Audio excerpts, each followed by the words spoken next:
Hello, everybody, and welcome back to another WM32 football podcast. Today, it is myself and Nelson in the hot seats. We are previewing the Euro 2020 quarterfinals / semi-finals as well. 2 for the price of 1. Aren't you guys lucky? Because as well, as we all know, football is about to come home, isn't it, Nels? It is. How are you after that England performance against the Germans? Ecstatic. I'm so glad that we were able to finally beat them. They've been our bogey side for years. And just when Thomas Muller went through on goal, I was like, no, this is not going to happen. Like, please don't. Like, there's even a video, a small clip of Raheem, like, just is centered on Raheem, like, watching Muller go through. And then his head just fully go down as soon as he misses. Like, that was me. Like, I felt that. So once he missed and he dragged his shot well, I was like, wow, this is actually going to happen. We're going to beat the Germans. And it was so fitting that the person who scored the sealing goal was somebody that me and you have been raving about to be top scorer of this tournament in Harry Kane. Captain Harry finally gets his goal. And all he needs is one. Let's just remind everybody, all he needs is one. Okay, and I think the top scorer so far is Ronaldo with 5. So I wouldn't put it past Harry to even reach that by the end of this tournament. So, but no, fully ecstatic. How about yourself? I was buzzing for not only like literally for the last couple of days. I've been absolutely buzzing. I think the performance itself was really, really good. And I think, I was a little bit worried opening sort of 10-15 minutes because I thought England's midfield would just showing their inexperience at international level and their inexperience of playing in, say, some of the biggest games. Like a lot of the players would have played in, Champions League games, that kind of thing. And I just felt England's midfield and those opening exchanges showed that little bit of inexperience, that little bit of immaturity at that top level. But I think once it settled down, I think England were absolutely brilliant and really nullified Germany across the majority of areas.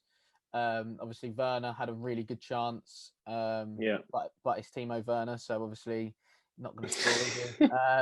And yeah, I think with that Muller chance as well, like I said to my dad, it was like there's very few players I think you would want in that position in world football. I think Thomas Muller's up there in terms of who you want on the end of it, but I think after, as you said, after he missed it, I was confident then that England were going to go on and get the job done and see it through. But obviously, had that had gone in, I think Germany then obviously with the momentum that they would have got from that, I think Germany would have definitely gone through and nicked another one, because I just think they'd have been relentless with the pressure. But I was really surprised with Germany actually that they kept Leroy Sané on the bench for so long.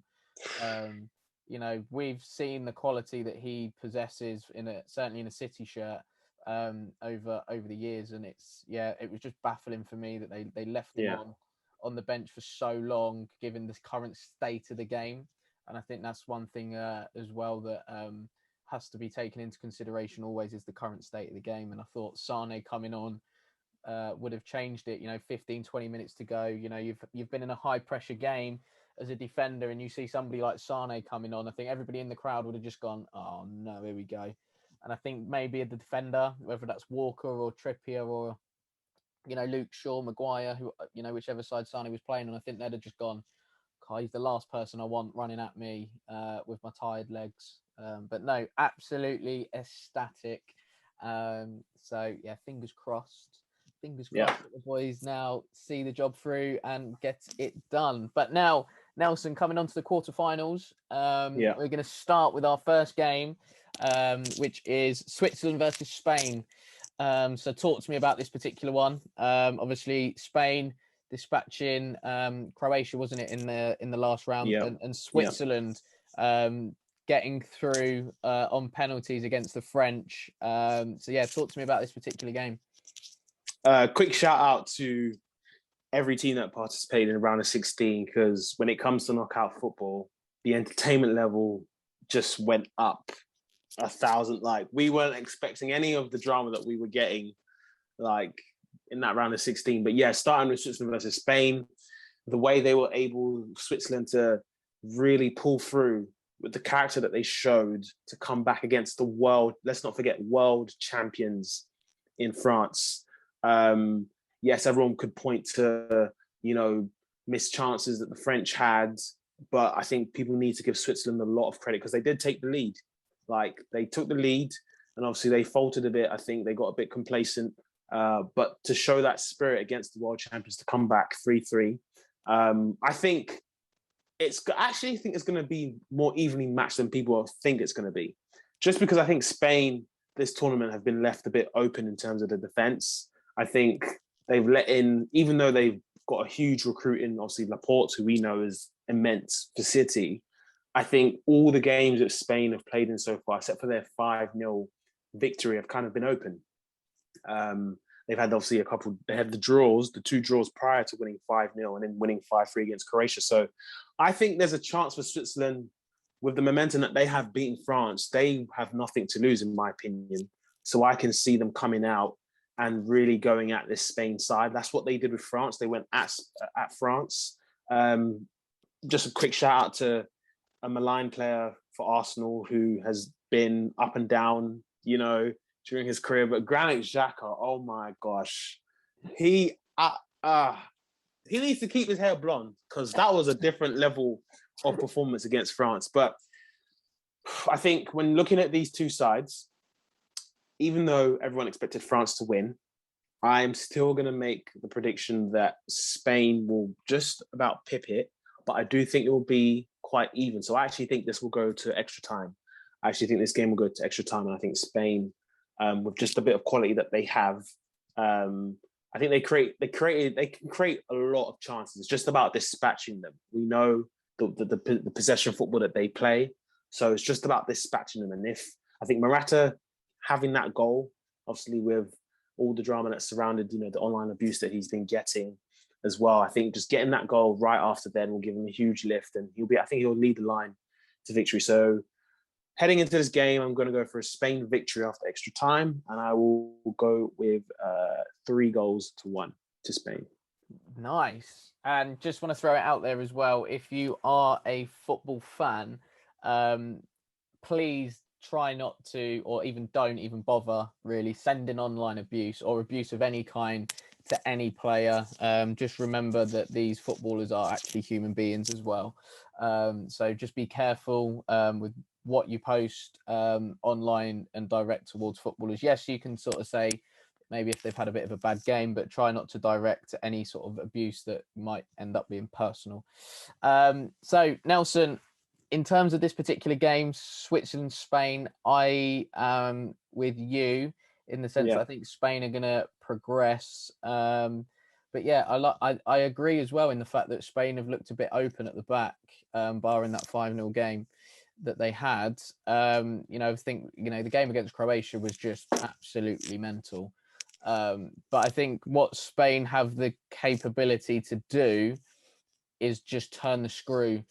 And I think we saw that certainly in the extra time periods, and they just wore Croatia down in extra time, I think. And I think that's what sort of saw them over the line. And I think, Pedri has just been an absolute revelation for Spain.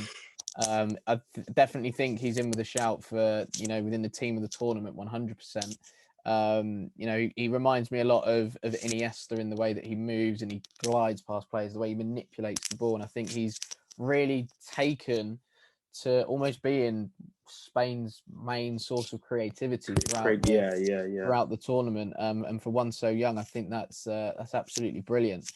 But yeah, no, I think the Swiss shocked everybody, I think, with their performance against the French. Xhaka, as I like to call him, finally dropped a masterclass. But I don't know if that's because he's looking to get a move away from you guys. Obviously he's been linked to Roma and stuff over the summer or over the last few months. So yeah, but I think as you said, the Swiss mentality to keep playing and keep performing against the world champions in France, I think they've got to at least try and build on that momentum coming into this game. But I just think Spain will have a little bit too much for them in certain areas, and I think Spain's quality Yeah. Shine through. And I think, like I say, Pedri and even Paulo Sarabia, who I think again has been absolutely excellent. Yes. I think he could have a really, really good game. Right then, Nelks, on to game 2 of the quarters, and the winners of the Switzerland-Spain game will face either one of, and this is a very, very juicy tie, I must admit, because it is the number one ranked side in the world, Belgium, and they are up against arguably people's favourites now to lift the Euros in Italy. As I said, a bit of a juicy game. So give us your thoughts on this particular one. I'm very excited for this one. I have some family ties in Belgium, so I know that they are going to be rooting 100% for the Belge to progress to the semi-finals. I think after seeing the way that they dispatched Portugal, yes, 1-0. But I think Belgium actually dominated that game. I think they dominated that game. Italy, I think they have been the best team so far this tournament. But then obviously when you look at that performance against Austria, I backtracked a bit and said, okay, they showed a bit of, I wouldn't say complacency, but they showed a bit of nerves because Austria did, like we've seen the craziness of the round of 16. Austria could have nabbed an equalizing goal heading into penalties as well. But I think the quality that they have in someone like Federico Chiesa and Insigne Immobile, I think Belgium need to just be a bit wary of that attacking trio that they have up top. Verratti, who's now fit. Let's not forget Verratti. Marco Verratti, who's fit, is now back into the squad as well. So I think the game will be won in the midfield. That's where I believe the game will be won. These teams both have great midfields, and I think the personal battle will be between Verratti pulling the strings or KDB pulling the strings. If one of them two start lighting it up and keep moving that ball, especially Jorginho as well. Jorginho's done really well for Italy, but I'm going to say the key battle is between Verratti and KDB. Whoever is ticking between them, I think will guide their team to victory. Because I do think if you give a chance to someone like Immobile or we know Lukaku, I think they'll be able to dispatch that. But I think the key battle will definitely be in midfield. Oh, Wes, this is a tough one. Oh my gosh. I love Italy. I've always loved Italian football and okay. All right. So my prediction for this game, I think it's Belgium's time to actually get silver, like an actual major trophy. So I am going to go for a 3-2 victory to Italy. I'm expecting goals. I want goals. So I'm going to go 3-2 to Belgium. 3-2 to Belgium. All right. With me in this particular game, yeah, very, very juicy. I think you made an excellent point in terms of the midfield battle. But I think in that Italy, the last game that they had, I think their balance wasn't quite right. So they had like Verratti, Jorginho, and Barella. But I think Verratti and Jorginho were just too similar of a midfield pairing. So I think that's probably where Italy come unstuck a little bit. So I think they definitely needed Locatelli's dynamism to go like box to box. And then I think when he did come on, the game changed a little bit more and swung more in Italy's favour. But I think this one's going the distance. I can see this one certainly going to penalties. Okay. So I'll probably say 1-1, and then it was going to go to penalties, and then it's anyone's guess from penalties, really. I mean, I wouldn't have thought Switzerland would have beat the French on pens. So, but yeah, I think the Italians might do it, to be fair now. Sorry, but I think the Italians might just do it. Their level of experience is second to none, and then their big game know-how, I think, will just see them over the line in that penalty shootout. So yeah, Mancini versus Martinez. Yeah, that'll be interesting. Of two Premier League managers, and obviously, but the thing is, obviously, Roberto Martinez has got Mancini's number. For anybody watching, 2013 FA Cup final, Wigan Athletic, managed by Roberto Martinez, won. Manchester City, managed by Roberto Mancini, 0. So yeah, but it'll be an interesting game. I am looking forward to it 100%. Yeah. Right then, now, so on to the other side of the draw. And our next game, Czech Republic versus Denmark. What do you think? Now, I think people need to be wary of, like, because I think in the last round, I think I could admit that there were some games that I initially just looked at the countries and thought, yeah, it's not as juicy as, let's say, an England-Germany or a Spain-Croatian game, or even a Belgium-Portugal game. But it was some of the tie. I think the lesser countries produce some of the best kind of like entertaining ties. So when I look at this one, I actually think there's going to be another entertaining tie between the Czech and Denmark. Like the Czech, obviously shocking everyone because, like you said, your boys, in orange, weren't able to progress. I think obviously if the Ligt wasn't sent off, then I think we'd be talking about a Dutch-Denmark quarterfinal. But no, the Czech are here. Give credit to them. Similar to Switzerland, I do like their character. Them. I think they're intangibles that you don't see, like mentally just really pushing through and understanding that they took advantage of the 10 men and dispatched them. And they've got some quality. They've actually got some quality in there. Denmark, wow. I was not expecting that performance against Wales. And I think they shocked everybody. But I think they are now carrying this momentum since that, amazing win in the last group stage game and carrying it with them. And I think that whole Eriksen feeling, I think you mentioned how like they were going to do it for Eriksen in the last game against Wales. I see them, me personally, progressing through to the semi-finals. I think they're going to carry that with them. And they played some wonderful football. Like, if you watch that game against Wales, they actually played some really, really good football. The link-up play between Dolberg, Martin Braithwaite, like there was actually link-up play, which I was so shocked to see. But I think Denmark has more quality. So I'm going to go for I think Denmark will win over 90 minutes. I'm going to go for 2-1 to Denmark. We'll go 2-1. Yeah, I think it won't be high scoring, but I think we'll get entertainment in terms of chances, things like that. But I'm going to go for, 2-1 to Denmark. What about you? What do you think? I was going to go 2-0 to Denmark. Okay. I think they have been, alongside Italy, probably the most impressive team in the tournament. And obviously we all know what happened to Christian Eriksen, and I just think they've just rallied round as a team and just gone, right, we're going to fight almost for Christian, and we're going to do it on the pitch almost for him. But I've been really, really impressed with the Belgian team. Like, I think Christensen was absolutely unbelievable against Wales. Joachim Meyler's had an unbelievable tournament. Pierre-Emile Højbjerg, or Høj Busquets, I think he's got the joint most assists, by the way. It's just so refreshing to see Højbjerg playing the way he is, because he was definitely overworked by Tottenham in the season, literally playing near enough every minute of every game.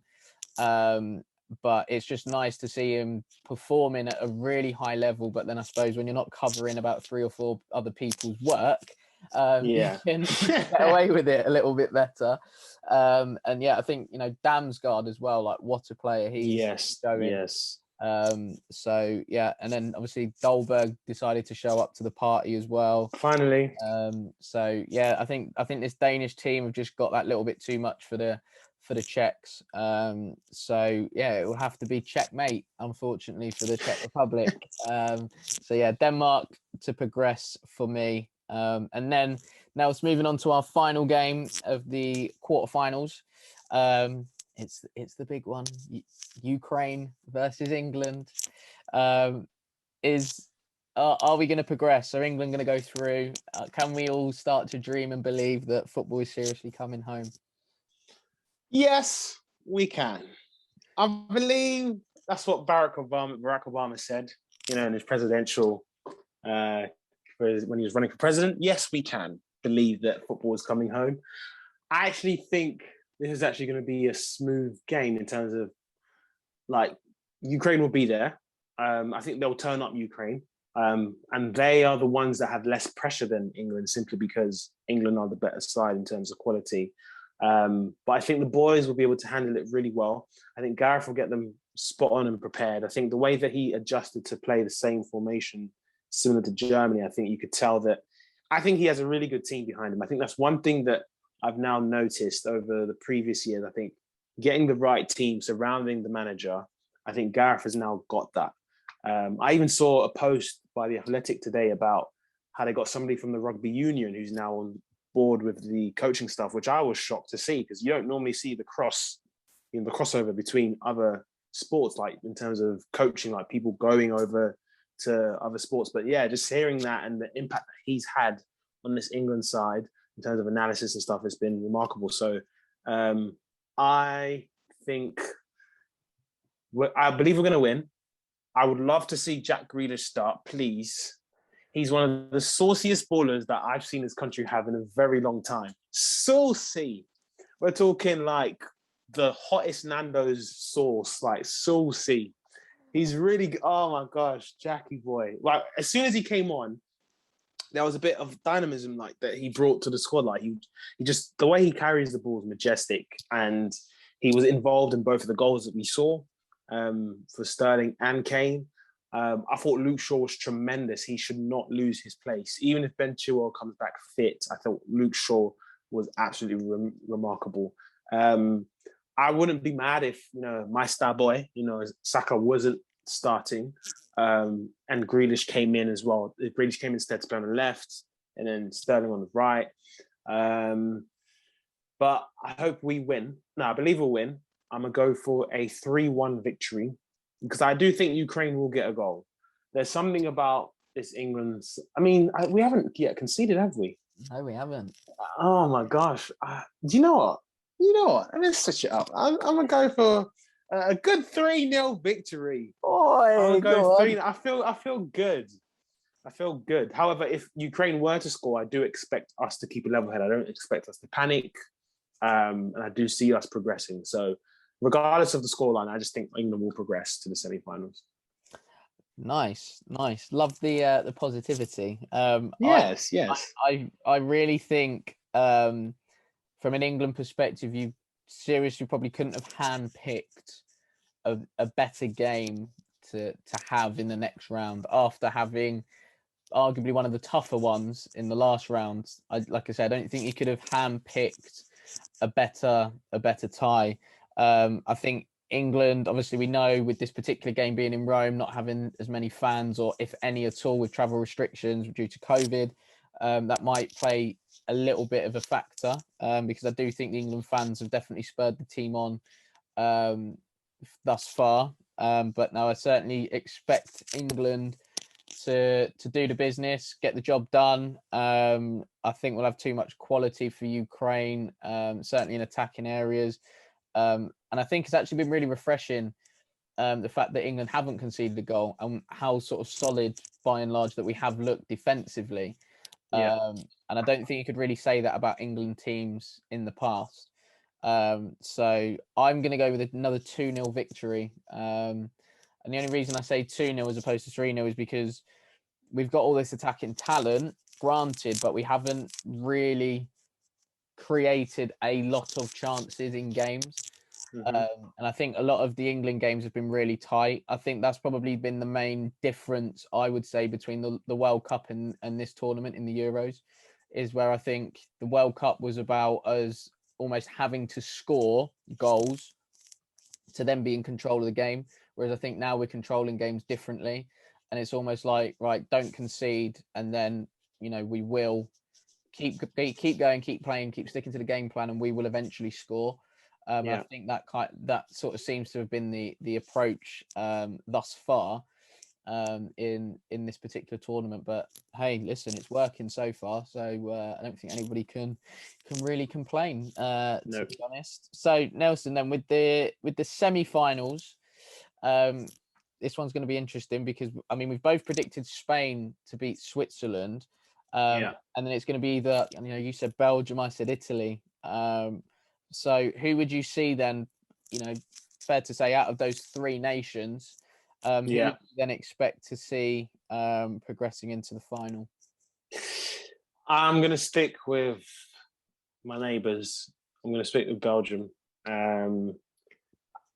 There's just something. I think this golden gen deserves a major trophy. And we all know that. Let's not forget that they do have some up and coming talent, coming through in this Belgium side. But I think right now this golden gen is poised for this tournament and next year's Qatar World Cup to actually win something. So I think a lot of them are hungry. Not to say the country, obviously, but they're hungry to win. The trophy. So I think Belgium are going to do it. I think Belgium are going to progress to the final, and I think it will be their first major final in quite some time. So yeah, I think after losing the semi-final to France in the 2018 World Cup, they just smelt. They were close. I think they carried that with them to this tournament, and that's not gonna happen this year. So I see them reaching the final. Now, if they win it, that's down to them. But out of the three teams you mentioned, I think Belgium will be the one to progress. But what about you? I think you said Italy, so I feel like you're going along the lines of Italia. So tell me what you think. Yeah, I just see. Look, I mean, you've got so much experience, I think, within this Italian team. Like even Donnarumma, who is 21, 22 years of age, he's been in this Italy fold since the age of 17. So he's already had roughly 5 years on the international stage. Obviously you got like Chiellini, Bonucci, Verratti, Jorginho, Immobile, Chiesa, Berardi, Insigne. There's just so many good players, but good players with experience as well. It will be a very interesting game, though, I think, if Italy do end up against Spain, because I think it's a bit of a contrast. I wouldn't say a contrast in styles, because I think Mancini's done really well in changing the perception of this Italian team. 100%. We all think, when we think about Italy and Italian teams, it's always defense first, and being really solid, not conceding too many goals, and maybe nicking a 1-0, a bit similar to the England approach, I guess. But yeah, it'll be very, very interesting to see, I think, how Spain and Italy would fare in a big game like a semi-final of European Championships.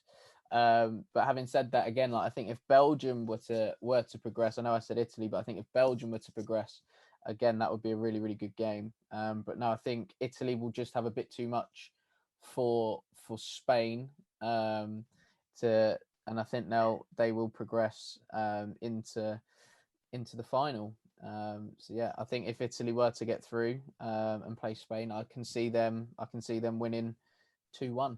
To be fair, in 90 minutes. In 90 minutes, but again, I'd say in 90 minutes, but I wouldn't be shocked again if it went to extra time. Yeah, as well. Right now, back to the other side of the draw.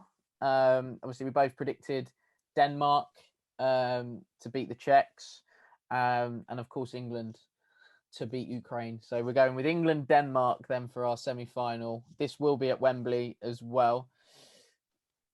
Are England going to do it? We're going to do it. We're going to do it, son.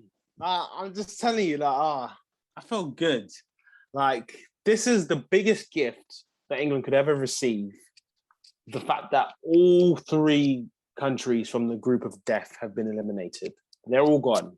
So you ain't got to worry about, Ronaldo going, "Soo," or Mbappe doing his golden boy, or Germany, just doing Germany things. So I know that's a weird one to say, but yeah, this is the biggest gift England could have ever received. The only three teams they have to worry about now is either one of Italy, Belgium, or Spain.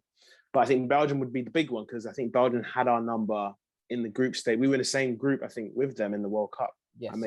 So I think that's the only team. But I know we didn't play our strongest squad, but I do feel as though that's the only team that I think we have to worry about. But then again, you've given really Italy good props. So I don't know whether or not to be worried about that. But no, I believe that we will progress to the final, regardless if it's Denmark or Czech. Let me just put that out there. Regardless if it's Denmark or Czech Republic, I think we are going to progress. Now, the only team that I think would provide the biggest, I wouldn't say scare, or would provide a bit more of a challenge between Denmark and Czech would actually be Denmark, just because I think with what the momentum that they're carrying as well with them, I think they could be able to do something. So that will be interesting to see.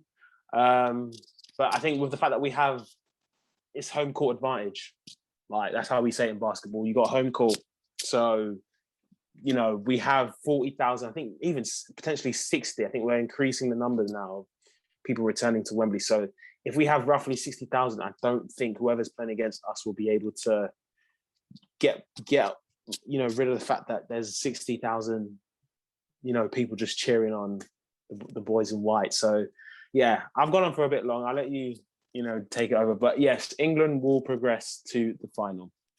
I seriously hope so, because life as an England fan, certainly in my lifetime, has not been the greatest. It's been full of hope, and what we've received back has been disappointment, really. But I genuinely think this is probably the most sort of buzz and hype around an England squad, not just the team, but the whole squad in general. I personally think since Euro 2004.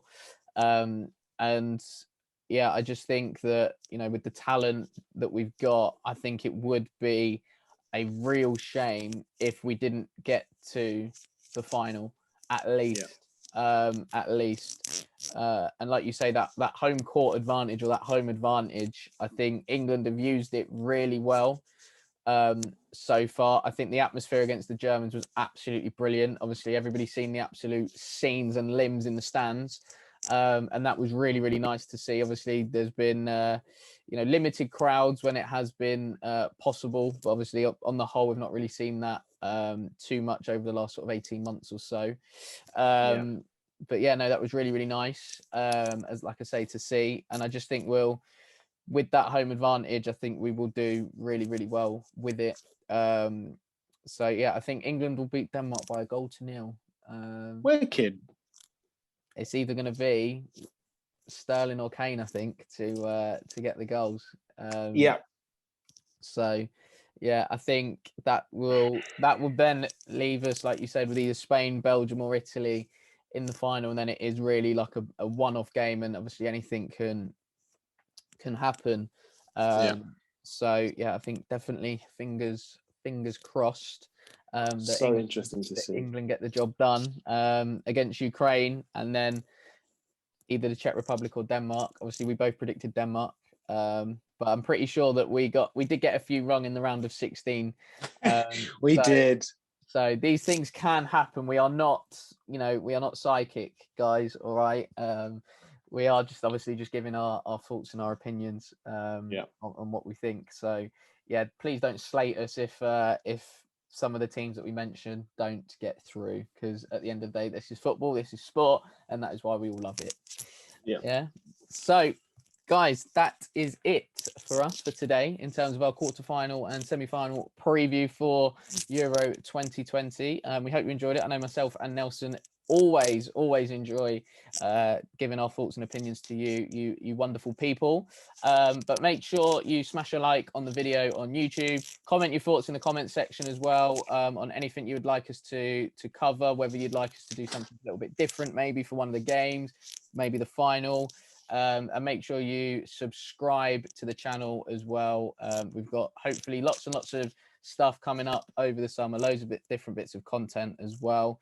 And this will also be on Spotify, so make sure you give us a follow on there at WM32 Football for that. And also, please feel free to follow us on social media at WM32 Football across all social media platforms. So that is Facebook, Twitter, Instagram, and TikTok. All right, and you get to see loads and loads of different things that we post on there. We've also still got our kit offer, which is still running on the online shop. So if you spend over £50 on WM32 football merchandise, like myself and Nelson have got on today, you will receive a free backpack, which is worth £20. All right, so that is a really, really good offer.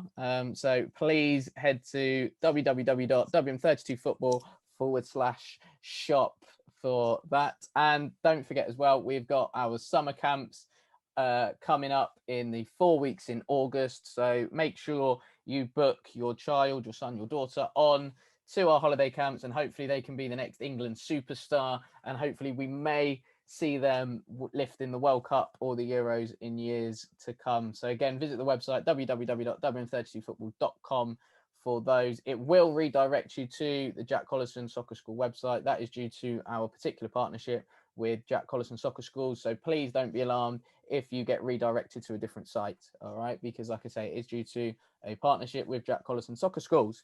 Nelson, I think I've got it all. Think I've covered it all. Very good. So thank you ever so much for your time today. No problem. Take care, and hopefully we'll see you all again soon. Thank you, everyone. Bye-bye.